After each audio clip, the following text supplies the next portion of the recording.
এয়া আমাৰ লিয়ানা আৰু কোন তামান্না পেটেলা ৰাখিছা তুমি চাও দেখাই দিয়াচোন কেনেকৈ কৰিছা দেখাই দিয়াচোন চাও পুৰা ব্যস্ত একদম খেলাত ঐ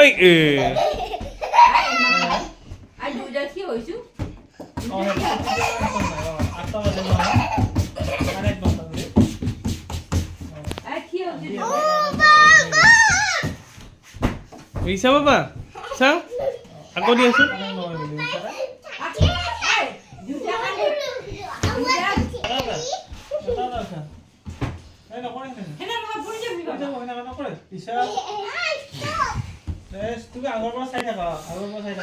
এখন মানে বিভিন্ন ধৰণে ব্যৱহাৰ কৰিছে আৰু ইহঁতে চাও এটা ৰাইমছ কৈ উঠা তোমালোকে ৰাইমছ কৈ উঠি থাকা